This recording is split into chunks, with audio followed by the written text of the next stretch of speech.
Dear students, today we continue the numericals on potentiometer. Problem number 48. You read. पहा बेटा इथं problem number 48 पहा. 125 centimeter of potentiometer wire balances the EMF of cell. म्हणजे इथं किती बेटा L1 is equal to 125 centimeter. त्यानंतर पुढे राहिलेला इथं आता हे इथून इकडे कंटिन्यू अँड 100 सेंटीमीटर L2 किती 100 centimetre of the wire is required for balance the poles of a cell. म्हणजे दुसऱ्या सेलसाठी हे पहिल्या सेलसाठी आणि हे दुसऱ्या सेलसाठी which are joint by 2 ohm resistance, capital R is equal to 2 ohm. The internal resistance of the cell is चला ट्राय करा, सांगा मला कोणता फॉर्म्युला आहे. इंटरनल रेजिस्टन्स ऑफ सेल काढण्यासाठी एकच formula small r is equal to capital R in bracket L1 minus L2 divided by L2.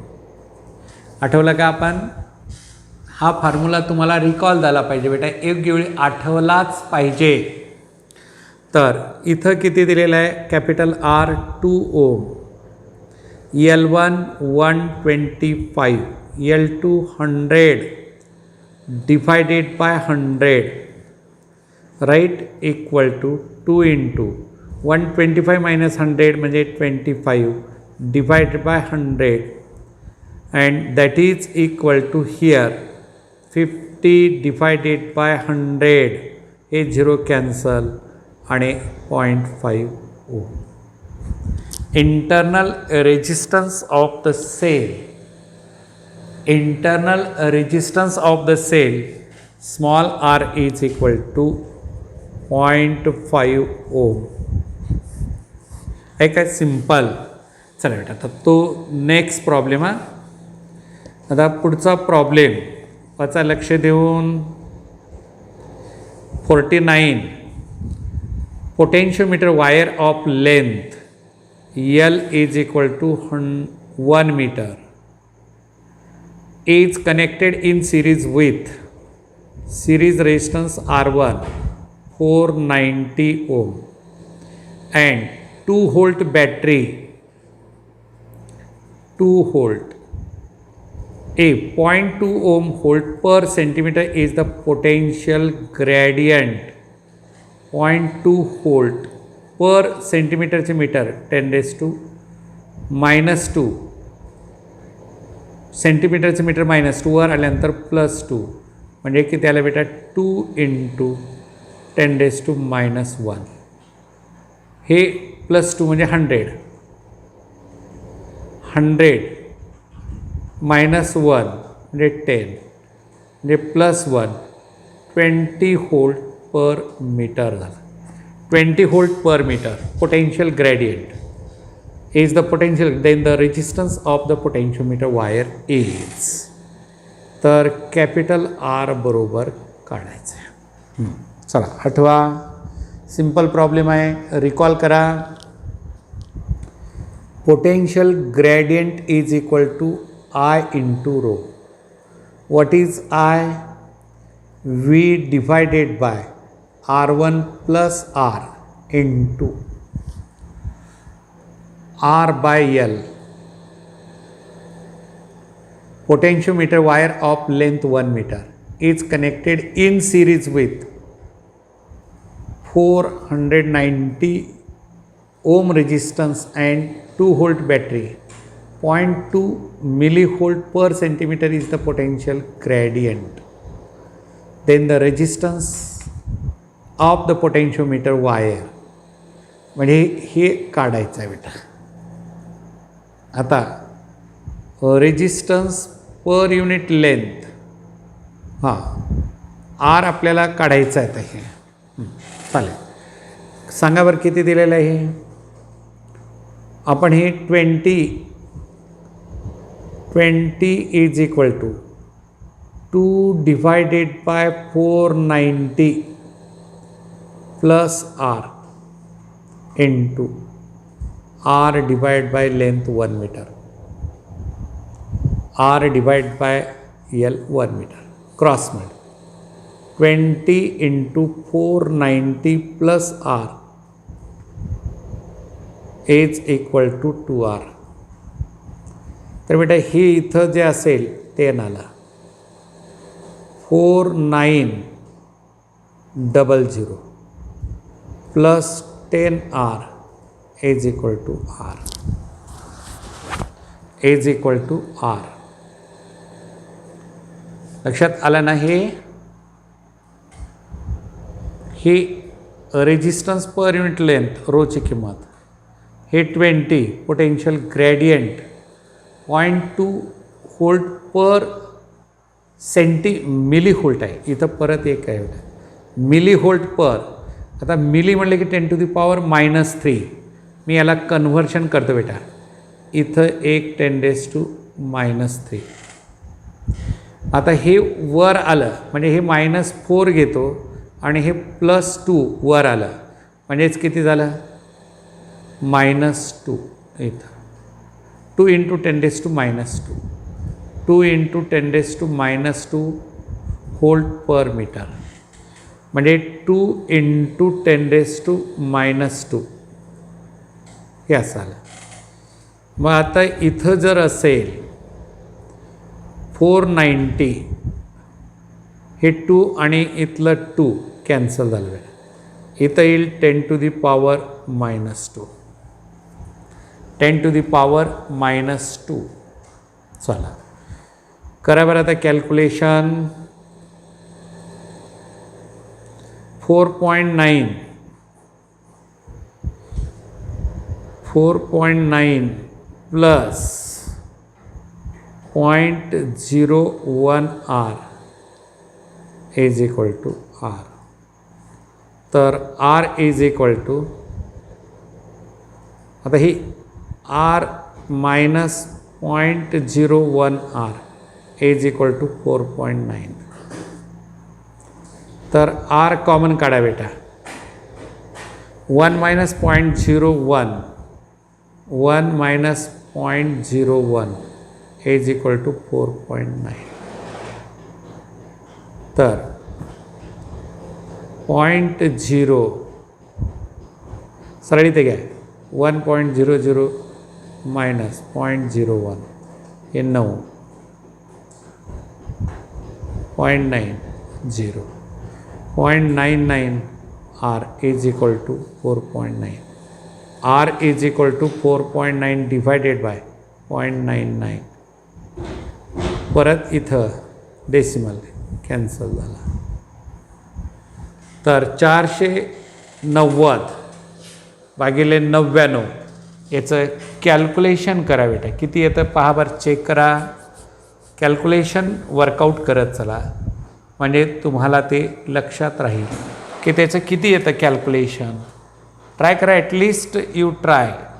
What should be the value of resistance म्हणजे साधारणतः ती किंमत किती येते नियर अबाउट एक्झॅक्टली. याला 100 जर घेतलात तुम्ही तर 4.9 R इज इक्वल टू 4.9 ओम हे एवढं येतं.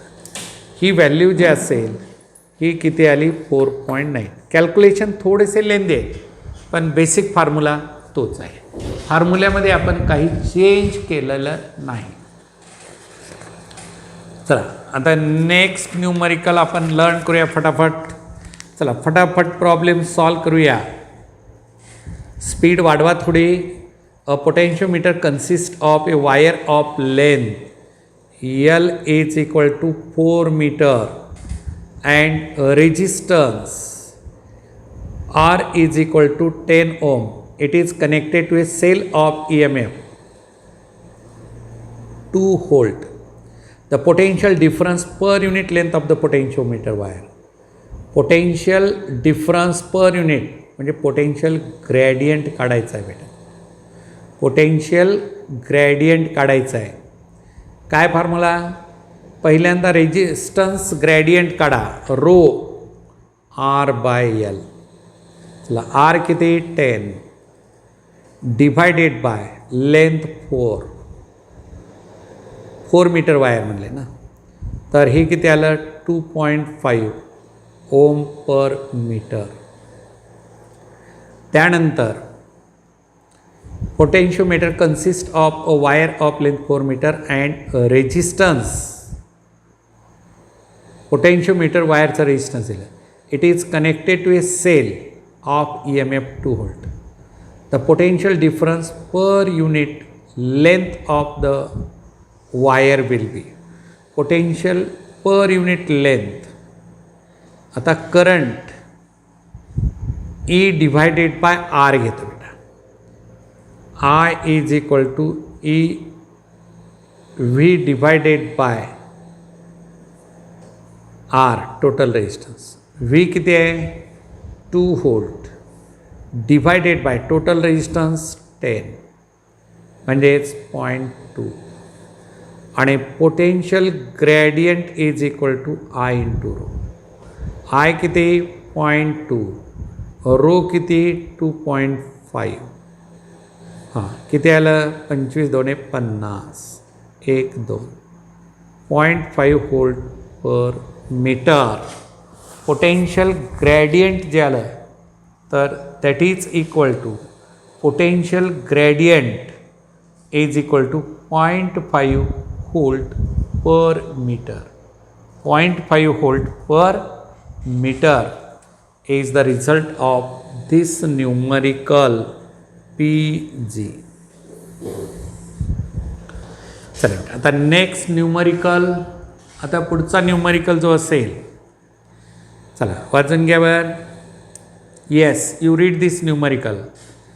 अ potentiometer wire.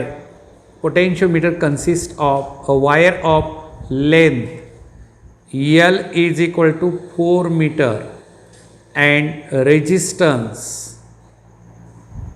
10 ohm. It is connected to a cell of EMF. किती E is equal to 2 volt with internal resistance 1 ohm and a resistance box including a resistance capital R. म्हणजे R1 is equal to capital R. If potential difference between the ends of the wire is potential gradient is equal to 1 milli. potential difference gradient नाही, total potential विचारलेला बेटा. आणि हे V बरोबर 1 millivolt 1 into 10⁻³ volt. The value of R काढायचं आहे. Value of R आपल्याला इथं काढायचं आहे बेटा. चला काय येईल. बेसिकली व्होल्टेज तुम्हाला potential difference between the ends of the potentiometer wire 1 millivolt दिलेला आहे. बरोबर आहे. तर पोटेन्शियल ग्रेडियंट काढून घ्या बेटा. Per centimetre potential gradient is equal to total voltage divide by total length 10⁻³ divided by length of the potentiometer wire 4 that is equal to 0.25 into 10⁻³ volt per metre झाले. Right. Then तर आपल्याला potential gradient is equal to I rho I into rho. आयची किंमत किती. Total voltage V divided by V divided by R1 plus R plus capital R into R by L. R by L. Potential gradient 0.25 into 10⁻³ आणि potential किती दिलेले भेटेल आपल्याला 2 volt divided by R1 R काढायचा आहे plus capital R 10 plus internal resistance 1 ohm into capital R divide bye L 4 capital R divide bye L 4 काय बेटा इथं हे 2 राईट. चला इथं किती आलं R plus 11 10 plus 1 11 is equal to R by 2 into 0.25 into 10⁻³ correct. That is equal to 25 2 50 म्हणजे 0.5 1/2 म्हणजे 2 इंटू 10⁻³ हे इथं -3 होतं बरं काय लक्षात ठेवा. वर न्यूमरेटरमध्ये दिलेलं आहे मी +3 आणि 25 2 50 म्हणजे 0.5 म्हणजे 1/2 1/2चं वर गेलं हे आणि इंटू R राईट ना या ठिकाणी. हां चला बेटा ट्राय करा पुढे कशा पद्धतीनं सॉल्व करायचा. R बाय L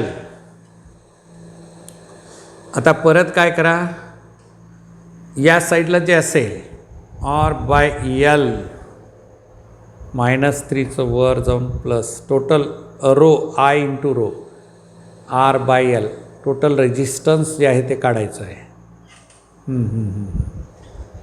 आणि 1 मिली पर 4 मीटर होता राईट आहे. तर रेजिस्टन्स बॉक्समधला रेजिस्टन्स बॉक्समधला रेजिस्टन्स आहे. वायरचा रेजिस्टन्स किती आहे 4 मीटर आहे ना बेटा इथं 4 metre R by L total length total resistance divide by total length. Total resistance किती आहे इथं वायरचा रेजिस्टन्स 10 आहे म्हणजे इथं 10 डिवायडेड बाय हे 2 कॅन्सल म्हणजे इथं 5 आला बेटा राईट. म्हणजे वर किती झालं हे 5. आता 5 इंटू म्हणजे 10 झालं इथं राईट. कॅल्क्युलेशन चेक करा बेटा आरची किंमत ठेवायची राहिली होती राईट.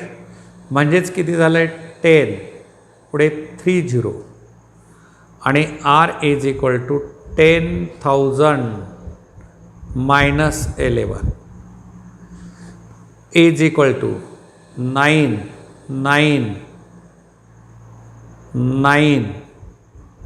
हे 9,999 ओम 9,999 ओम रेजिस्टन्स जो आहे तो आपल्याला या ठिकाणी आलेला आहे बेटा. आलं का लक्षामध्ये. या पद्धतीनं न्यूमरिकल सॉल्व करायचे. किमती ठेवल्यानंतर पूर्ण तुम्हाला रिझल्ट येऊन जाईल राईट. चला आता नेक्स्ट न्यूमरिकल जे असेल ट्राय करूया. आता पुढचा एक छान आणि टिपिकल न्यूमरिकल आहे बेटा थोडा वेगळ्या टाईपचा. खरं तर प्रॉब्लेम तेच नाही थोडं वेगळं आलं तर माइंडला आपल्या काय होतं चेंज होतं. And electron in potentiometer wire experiences a force वेगळा कशासाठी F is equal to 2.4 into 10⁻⁻19 newton. Length of the potentiometer wire L is equal to 6 metre. The EMF of battery connected across the wire is weak काढायचं आहे बेटा. आता charge of electron तुम्हाला दिलेला आहे 1.6 into 10⁻⁻19 coulomb. चला आता अगोदर इलेक्ट्रिक इंटेन्सिटी आपण लर्न केलेला या टॉपिकमध्ये. इलेक्ट्रिक इंटेन्सिटी फोर्स आणि चार्जमध्ये E is equal to force per unit charge that is force upon E charge of electron. तर फोर्स किती दिले तुम्हाला इथं 2.4 इंटू 10⁻⁻19 आणि 1.6 इंटू 10⁻⁻19 हे कॅन्सल झालं. म्हणजे किती 8 2 16 8 3 24 म्हणजे 1.5 व्होल्ट. हे इलेक्ट्रिक इंटेन्सिटी आली बेटा. आपल्याला व्होल्टेज विचारलं आहे. Electric intensity volt per metre unit आहे. द लेंथ ऑफ पोटेन्शियोमीटर माहीत आहे आणि पोटेन्शियल काढायचं आहे बेटा. काय रे relation? E is equal to V divided by L. आठवतो का formula? Relation between electric intensity and electric potential. इथंच मुलं अडचणीत येतात. हा योग्य वेळी फॉर्म्युला आठवत नाही. म्हणून काही प्रॉब्लेमच्या बाबतीमध्ये थोडंसं सिन्सिअर असलं पाहिजे, कन्शियस असलं पाहिजे. V is equal to E into L. E किती सांगा बरं मला? 1.5, लेंथ 6, तर बेटा 15 की 9 व्होल्ट. किती आलं? Result is how much? 9 volt. किती? That result is 9 volt. Right? Okay. चला बेटा नेक्स्ट न्यूमरिकल जो असेल आता 53 नंबरचा न्यूमरिकल आपण ट्राय करूया. 53 नंबर वाचून घ्या. Find out the equivalent resistance in the given circuit. दिलेला इथं 2 ओम 3 ओम 4 ओम 6 ओम आणि हे आता हे ब्रिज बॅलेन्स होतं का रे? पहा बरं. P divide by Q is equal to R divide by S. I think आता पहा बेटा P किती 2 divided by 4 is equal to 3. Bridge is set to be balance. आणि ब्रिज बॅलेन्स होत असेल काय करतो आपण? हा मिडल रेजिस्टन्स काढून टाकतो.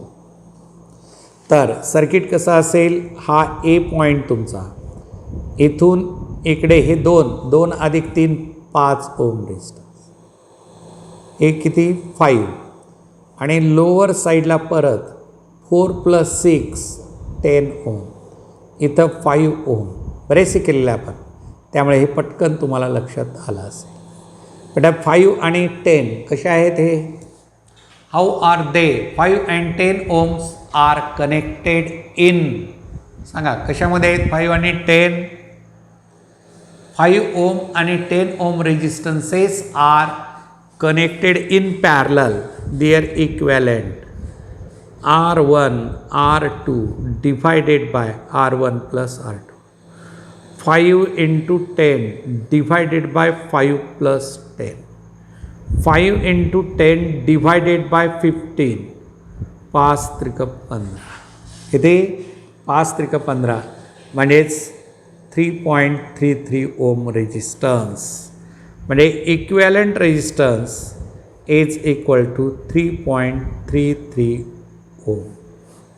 म्हणजे असा एक सिंपल असा या वायरचा म्हणजे या सर्किटचा इक्विव्हॅलंट रेजिस्टन्स येतो बेटे. किती? Equivalent resistance. चला 54 नंबर.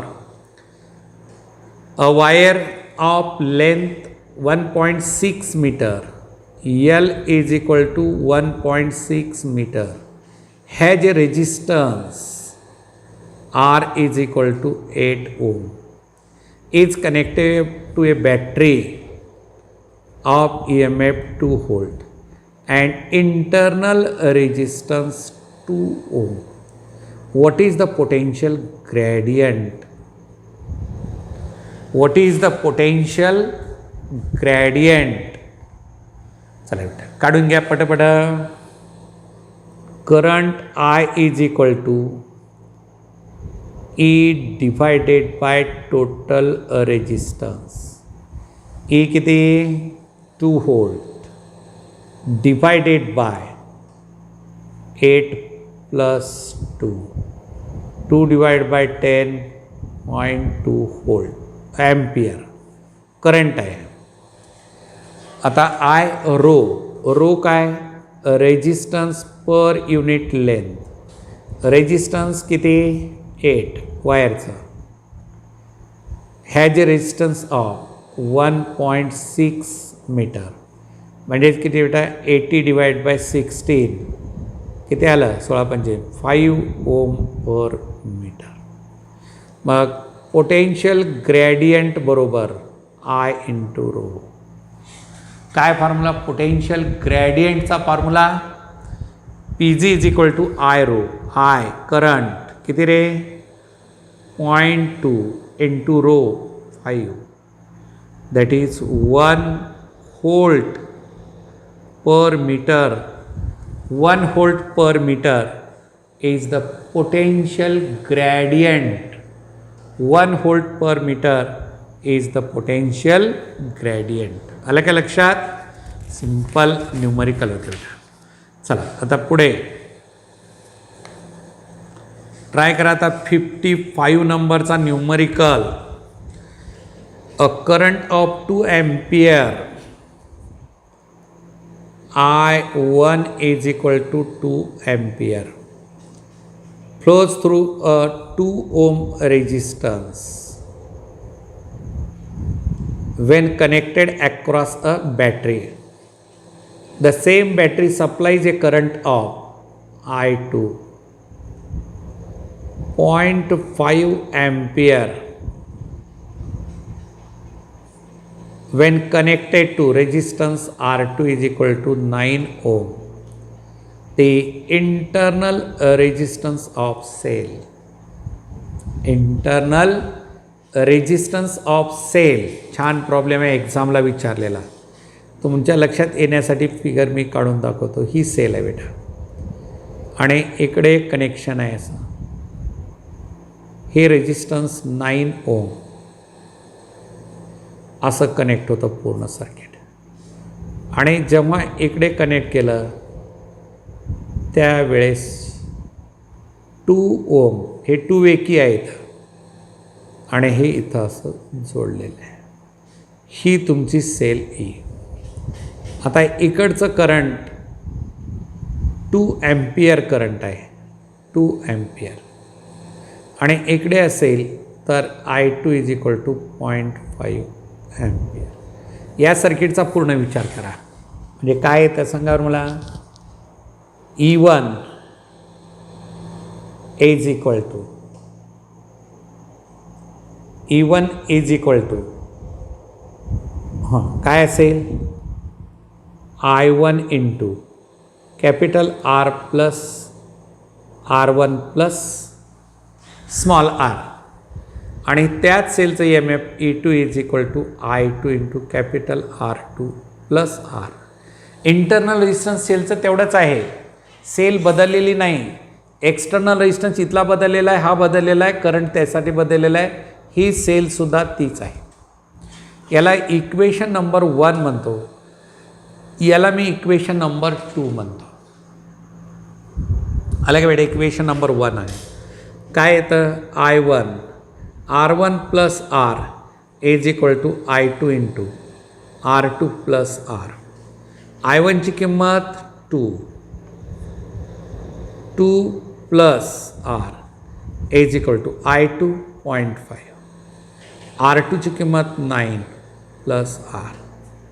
चल 4 प्लस 2R 9 × 45 4.5 प्लस 0.5 R. चला बेटा इथं 2R minus 0.5 R is equal to 4.5 minus 4 is equal to 0.5.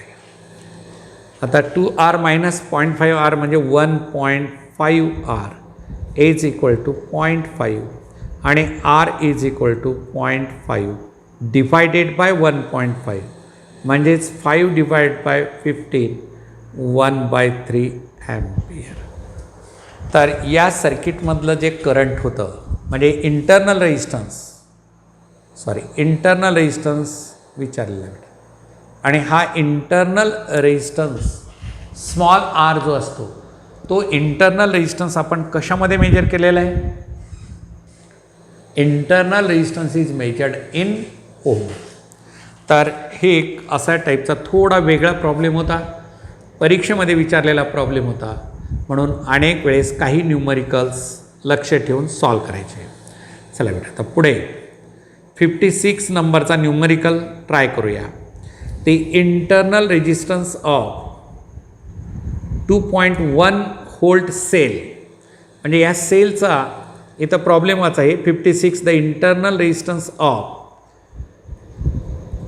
2.1 volt cell which gives a current I is equal to 0.2 ampere through external resistance 10 ohm is, म्हणजे small R काढायचा आहे. पहा problem जेवढा लहान असतो तेवढा लँग्वेज कॉम्पॅक्ट होते, आणि लँग्वेज जेव्हा कॉम्पॅक्ट होते त्यावेळेस तो प्रॉब्लेम समजण्यासाठी अडचण निर्माण करतो. आता तुम्हाला जर सहज काढायचं झालं सर्किट तर काढून दाखवतो बेटा. इथं एक सेल आहे असे, याचा इंटरनल रेजिस्टन्स, आणि तो कशाला जोडलेला आहे? एक्सटर्नल रेजिस्टन्सला जोडलेला आहे. हे असं आहे सिंपल सर्किट. आता हे 2.1 व्होल्ट करंट आय इथून, आणि external resistance 10 ohm current same इथं येतो. हा इंटरनल रेजिस्टन्स काढायचा आहे, बरोबर आहे. आता साधा आणि सोपं बेटा. सेलनं supply cell E is equal to I into total resistance capital R plus small R. तर capital R plus small R is equal to E divided by I. तर ई किती? 2.1 डिवायडेड बाय 0.2. करंट किती? 0.2 ampere. Total voltage right. तर हे किती आले बेटा? 21 divide by 2. Capital R plus small आरची किंमत 21 बाय 2 आली. तर small R is equal to 21 by 2 minus capital R is equal to 21 by 2 minus capital R 10. किती आलं? Capital R is equal to 21 by 2 minus 10 is equal to, हे किती येतं रे? 0.5 minus 10. 10.5 minus 10 आणि दॅट इज इक्वल टू 0.5, म्हणजे small R is equal to 0.5 ohm. Small R is equal to 0.5 ohm. That is the resistance of the cell 0.5. Resistance, internal resistance of the cell, त्या सेलचं internal resistance जे आहे ते किती आलेलं आहे बेटा? 0.5. फार सिंपल. जिथं जिथं जरूरत पडते त्या त्या ठिकाणी डायग्राम काढायचा. डायग्राम काढून कन्सेप्ट क्लिअर करून घ्यायचा आणि सर्किट ट्रेस आउट करायचं आणि प्रॉब्लेम समजून घ्यायचा, आणि कॅल्क्युलेशन सिस्टमॅटिक पद्धतीनं व्यवस्थित कॅल्क्युलेशन करत गेलात. फार काही कॉम्प्लिकेटेड किंवा टिपिकल कॅल्क्युलेशन नाही. कॅल्क्युलेशन सिम्पल आहेत, फक्त तुम्ही सॉल्व करत गेलात तर अशा टाईपचे न्यूमरिकल असतात. हे करंट इलेक्ट्रिसिटी टॉपिकचे न्यूमरिकल आहेत. कॅल्क्युलेशनचा पार्ट फार सिम्पल आहे बेटा. तर अशा पद्धतीनं आपण हे न्यूमरिकल इथं सॉल्व केले.